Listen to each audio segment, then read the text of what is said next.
종합제TV 시청자 여러분 안녕하십니까. 2020년 9월 29일 밤 9시 33분입니다.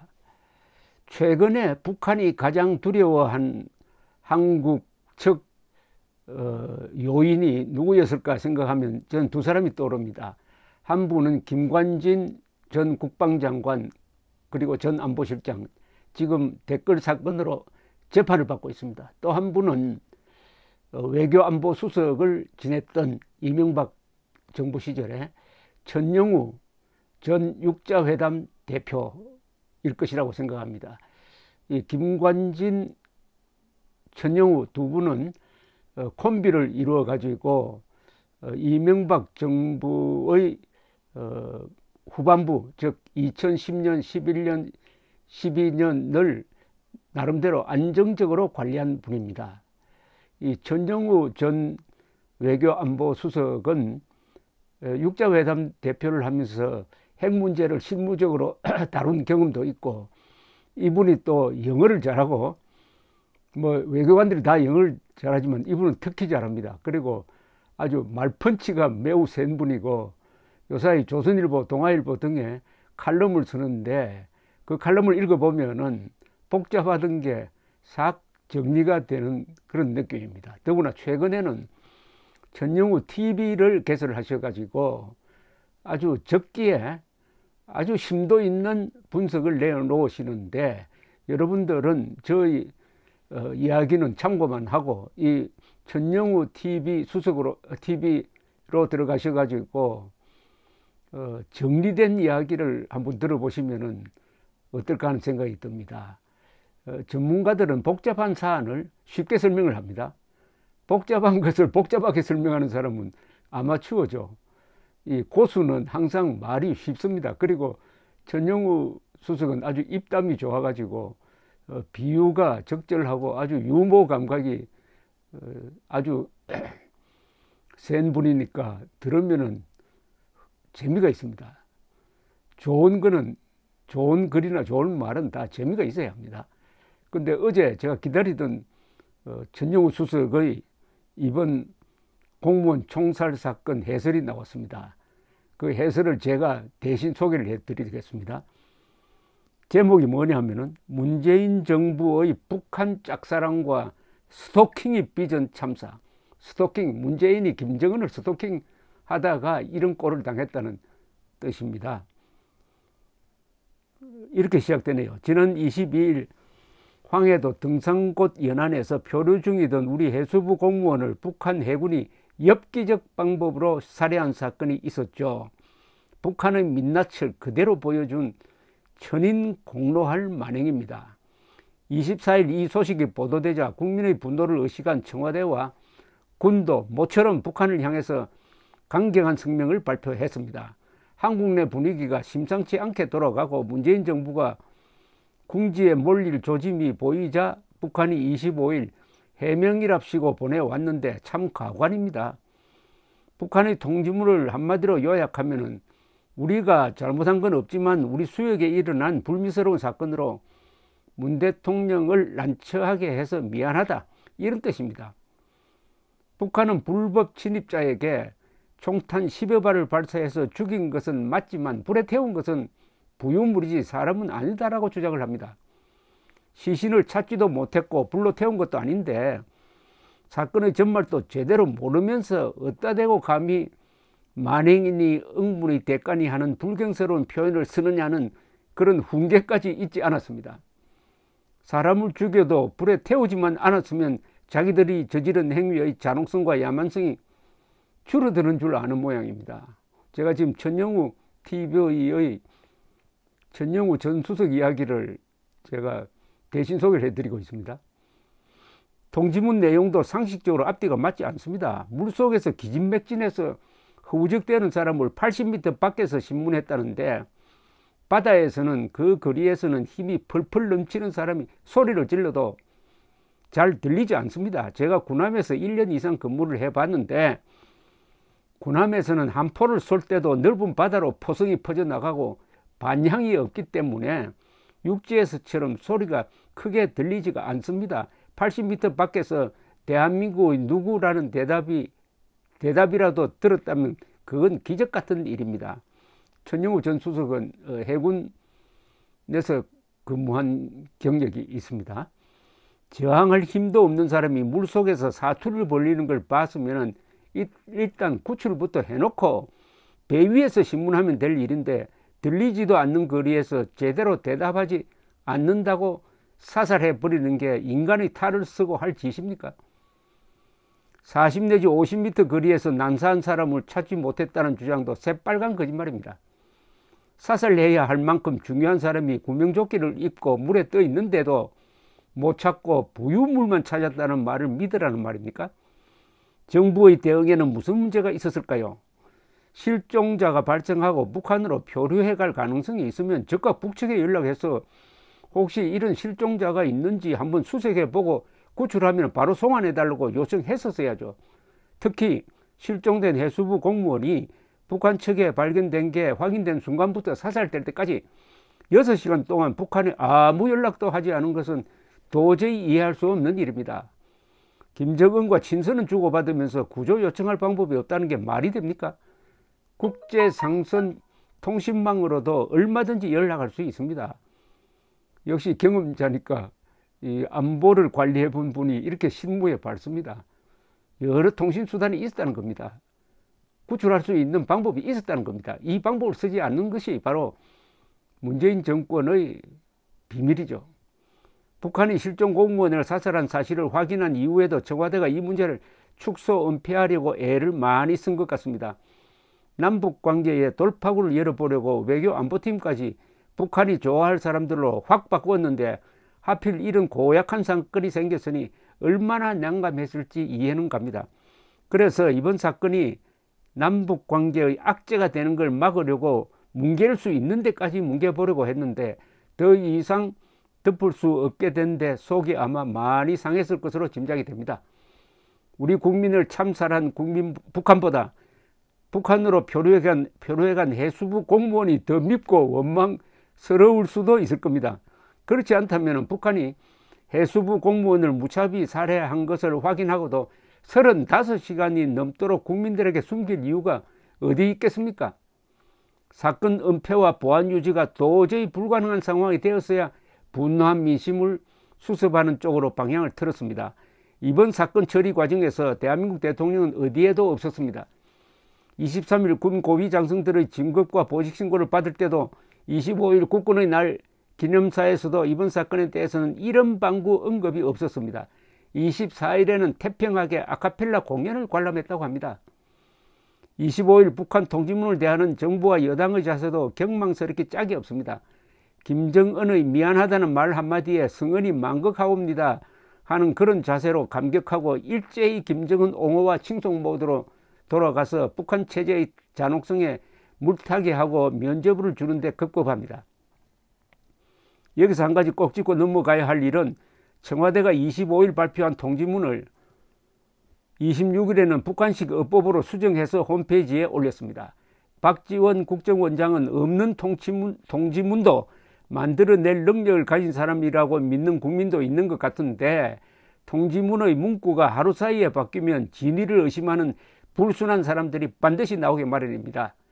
북한이 통지문을 보낼 때는 반드시 팩스로 보내는 것으로 알고 있는데 팩스로 받은 원본을 그대로 공개해서 빨리 그런 의혹을 차단해야 합니다. 가짜설에 대해서 적극 대응을 하기를 말하자면 충고하고 있는 겁니다. 국회가 이 문제를 다루는 과정에서도 북한의 행위가 남북 군사합의 위반이냐 여부를 두고 야당 의원과 관계장관 간의 수준 이하의 우문운답이 오갔습니다. 인명을 존중할 것이냐 말살할 것이냐 비무장 민간인이 표류해 들어오면 죽일지 말지 이런 게 어떻게 군사합의서의 대상이 될 수가 있습니까? 우리가 인간이냐 짐승이냐를 남북합의로 결정할 겁니까? 남북군사합의 위에 국제인권규범이 있고 그 위에 인륜이라는 게 있는데 남북군사합의서가 왜 거기서 나옵니까? 세계인권서는 제3조 시민적 정치적 권리에 관한 국제규약 제6조 전시민간인 보호에 관한 제네바 협약 같은 생명권을 다룬 국제협약을 굳이 덜먹일 것도 없습니다. 인간의 모든 권리 가운데 가장 소중한 게 생명권 아닙니까? 이 생명권을 좋아하는 사람들이 문재인 정권 아닙니까? 그래서 박근혜 대통령이 세월호 때 7시간 동안 대처를 잘못했다. 이것은 국민 생명권 박탈이다 해가지고 탄핵 사유에 넣기도 한 거 아닙니까? 그런데 해수부 공무원의 생명권은 어디에 갔느냐 이거죠. 문 대통령이 사람이 먼저라고 했는데 문통이 말한 사람은 도대체 어느 나라 사람입니까? 문 대통령이 말하는 사람이 먼저다는 사람 중에 딱 한 사람, 김정은이 먼저다라고 해독하면은 정확할 겁니다. 전영우 전 수석의 이야기는 이렇게 이어집니다. 그런데 차제에 북한이 왜 이런 만행을 저질렀는지 그 이유는 한번 살펴볼 필요가 있을 것 같습니다. 세 가지로 정리를 해보겠습니다. 첫째는 북한군이 코로나 방역 지침을 의식하고 오버했을 가능성은 있다고 봅니다. 김정은이 국경을 무단 침범하는 자는 무조건 사살하라는 엄명을 내렸다면 군은 명령대로 이행할 가능성이 높습니다. 비무장 민간인이 표류해 와서 탈진한 상태로 물속에서 허우적거리고 있더라도 최고사령관 명령대로 이행할까요 말까요 하고 김정은에게 직접 물어보기는 쉽지 않을 겁니다. 북한 함정의 정장이 상급 지휘관에게 물어봐도 지침대로 처리하라고 하는 게 보신하는 데 가장 안전할지도 모릅니다. 국정원장이 김정은이 사살을 지시한 게 아니라고 했다는데 이거는 요사한 말장난에 불과합니다. 김정은이 이번 사건을 보고받고 직접 사살 지시를 했는지 여부는 박지원이 알 방법도 없지만은 그게 중요한 게 아닙니다. 국경을 침범하는 사람은 무조건 쏴 죽이라는 포괄적 일반적 명령을 김정은이나 김정은의 위임을 받은 기관이 사전에 내렸으면은 그 책임은 당연히 김정은에게 귀결되는 거죠. 김정은이 이번 사건에서 직접 사살 명령을 내리지 않았으면 마치 책임이 면제되거나 경감되는 것처럼 국민을 오도하는 것은 공범자나 할 수 있는 해괴한 궤변입니다. 둘째는 인간의 생명을 경시하는 북한 체제의 특성도 큰 몫을 했다고 봅니다. 김정은이 고모부 장성택도 처형하는 걸 보고 군이 뭘 배웠겠습니까? 인간의 목숨이 파리 목숨이고 살아있는 것과 죽는 것 사이에 경계가 세상에서 가장 희미한 곳이 북한입니다. 인민군의 사명도 최고 존엄인 김정은을 목숨으로 사수할 총폭탄이 되는 것 아닙니까? 군인과 당원의 생명이란 김정은을 결사옹호하기 위한 소모품으로 사용될 때 최고의 가치를 발휘한다는 신앙이 북한 체제를 지탱하는 힘입니다. 이 문장은 아주 핵심 중의 핵심입니다. 북한 체제가 어떻게 진행되느냐. 군인과 당원의 생명이란 김정은을 결사옹위하기 위한 소모품으로 사용될 때 최고의 가치를 발휘한다는 신앙이 북한 체제를 지탱하는 힘입니다. 12년 전 금강산 관광 가서 새벽에 해안가를 산책하다가 북한 초병의 총격에 사살된 박왕자 씨 사건 기억하시죠? 북한은 누구든 금지구역에 들어오면 경고 없이 바로 사살하는 것을 당연시하기 때문에 한국이 왜 이걸 문제 삼고 사과를 요구하는지 아무리 설명해도 이 사람들은 이해를 못했습니다. 여담이지만 20여 년 전 한경남도 금오지구에서 캐도 한반도 에너지개발기구가 대북 경수로 사업을 진행할 때 한국 직원이 교통사고를 내서 북한 주민 한 명이 사망한 사건이 있었습니다. 우리 측은 큰일 났다고 걱정을 태산같이 하고 있었는데 북한 측은 의외로 대수롭지 않게 여기더라고요.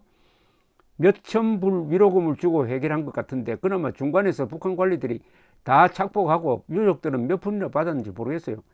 그런데 어느 날 우리 근로자가 김정일 사진이 실린 노동신문을 깔고 앉은 걸 보고 북한 근로자가 보고 난리가 났습니다. 그 때문에 경수로 사업이 중단 위기로까지 간 적이 있습니다.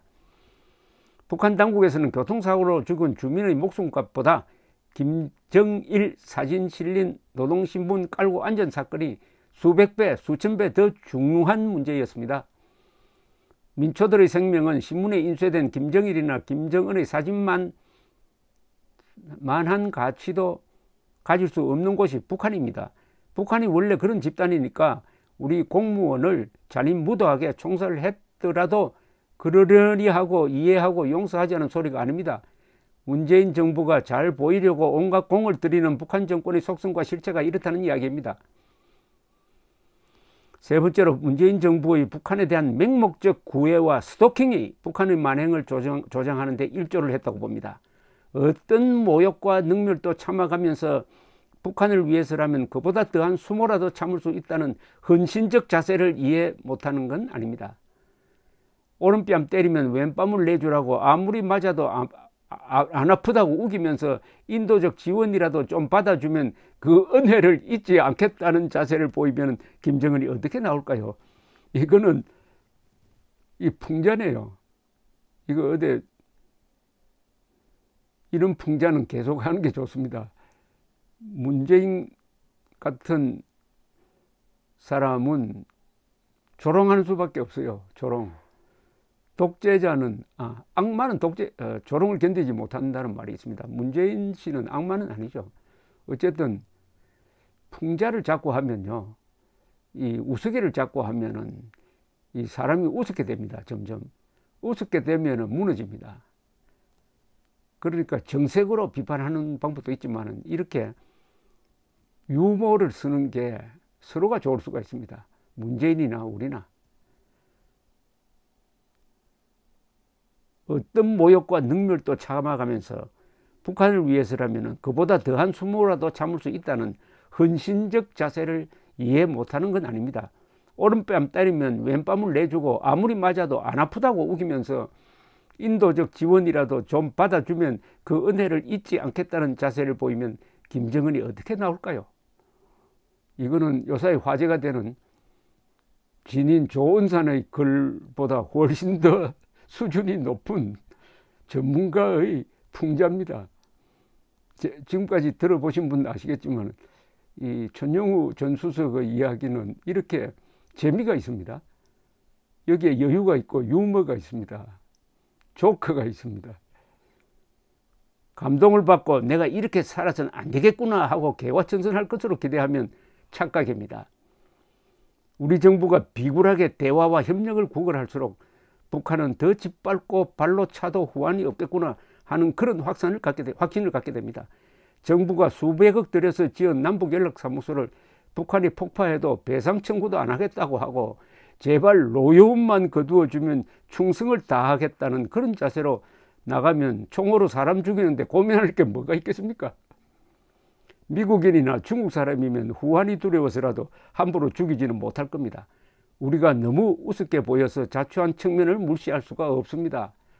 저는 이 대목이 어떤 다른 언론에서도 취급하지 않는데 천영우 수석의 요 부분 말이 진실일 뿐만 아니라 문재인 정권에는 거의 치명타가 될 만한 우스개입니다. 풍자입니다. 그럼 현 정부가 현 단계에서 해야 할 일은 뭘까요? 북한의 진상조사와 책임자 처벌 그리고 재발 방지책을 요구하는데 시한을 설정해야 합니다. 북한이 시한을 무시하고 계속 뭉개면은 일단 남북 군사 합의서부터 파기하고 잘못된 남북관계를 리셋해야 합니다. 대한민국을 건드리면 반드시 후환이 생긴다는 걸 보여줘야 북한이 함부로 우리 정부를 하수인 다루듯이 하지 않습니다. 북한이 대한민국 정부는 간도 쓸개도 없고 때리면 공손히 맞는 것밖에 모른다고 생각하면 앞으로 더 큰 화를 자초할 수가 있습니다. 천영우 TV의 천영우였습니다. 이렇게 끝을 냅니다. 이거 읽어보니까 진인 조은산의 그 유명한 시무 7조보다도요 더 아주 깊은 뜻이 있고 그리고 풍자 유머 감각이 대단합니다. 이걸 여러분들이 제가 조갑제 TV에 풀어서 조갑제닷컴입니다. 조갑제닷컴에 풀어서 올려놨으니까 꼭 이것을 널리 전파하셔가지고 이번 이 추석 연휴 때 화제가 되도록 만들어 주십시오. 유명한 이 중국의 인권운동가가 있습니다. 류샤보죠. 류샤보. 이분이 옥쪽에서 쓴 글에 이런 내용이 있다고 누가 저한테 전해 주었습니다. 이분 이야기가 사람들이 미소를 짓는 것은 독재자들에게는 악몽이다. 그러니까 유머를 잃으면 안 된다는 겁니다. 또 이분이 이렇게 했습니다. 독재자를 풍자하고 조롱하는 것은 결국 나라를 위해서도 좋은 일이다. 어차피 그 독재 정권이나 독재자는 무너지게 돼 있다.